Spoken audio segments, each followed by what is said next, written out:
Greetings to you all and thank you very much for joining us for the news in Africa and the world. Ivory Coast Defense Minister Ahmed Bakayoko has been appointed Prime Minister after acting as interim Prime Minister since the sudden death of Amadou Gon Coulibaly, the president he announced.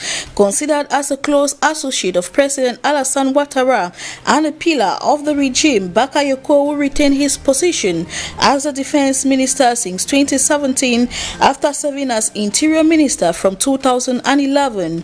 Bakayoko's name had circulated as a potential presidential candidate before Coulibaly was nominated in March as the governing party's candidate for presidential elections due in October. An emerging option for the looming election is that Ouattara could run for a third term, a choice that could spark accusation of abuse of democracy under the country's two-term presidential limit.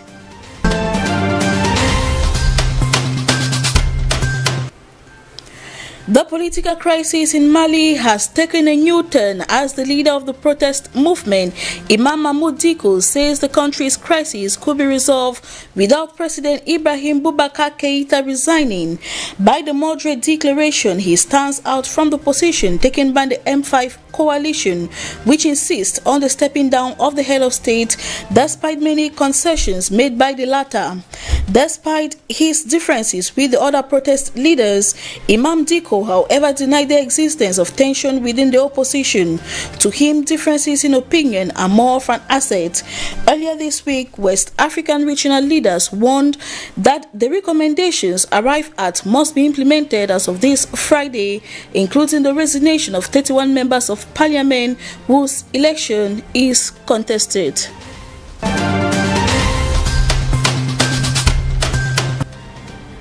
After several requests from NGOs, lawyers and even political opponents to evacuate General Jean-Marie Michel Mokoko of Congo-Brazzaville, authorities have finally yielded and ordered his evacuation to Turkey for treatment.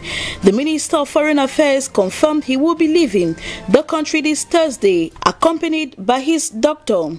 The former Chief of Staff of the Army and an opposition to President Denis Sassou Nguesso have deteriorated sharply last month in prison in Brazzaville. He was later transferred to the military hospital where it was diagnosed he suffered from severe malaria aggravated by hypertension.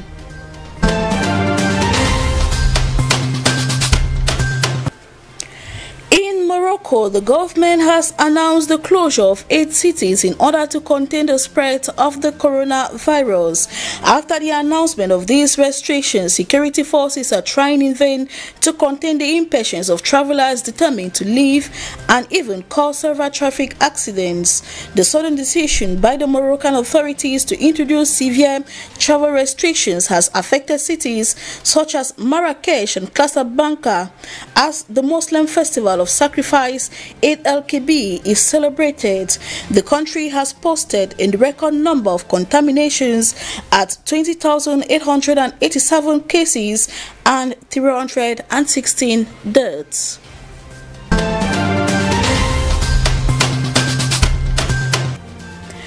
Out of Africa, President Donald Trump on Thursday raised the idea of delaying the November 3 U.S. elections, an idea immediately rejected by both Democrats and his fellow Republicans in Congress, the sole branch of government with the authority to make such a change.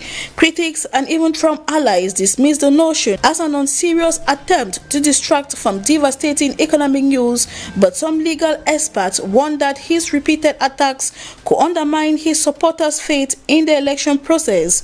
Trump's statement on Twitter comes as the United States is ending the greatest crisis of a generation, a coronavirus pandemic that has claimed more than 150,000 lives, a crippling recession sparked by the outbreak, and nationwide protests against police violence and racism. Trump, without evidence, claimed that mail voting would be with fraud in an election, including widespread mail voting.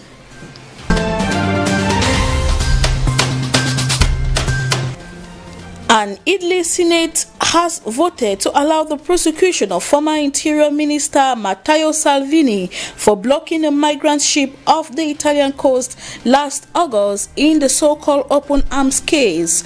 Salvini, a senator, now looks set for a potentially career-derailing case on charges that could see him serve up to 15 years in jail if convicted. The Senate voted 149 to 141 to strip Salvini of his immunity with one abstention. The head of the Anti-Immigrant League party is also set to stand trial in a separate but similar case. Ministers cannot be tried for action taken while in office unless their parliamentary immunity is revoked by the Senate. In a statement, Open Arms said it hopes the Senate's decision gives a definitive and unequivocal signal that the democratic institutions of every liberal country exist to protect the principles on which they are based.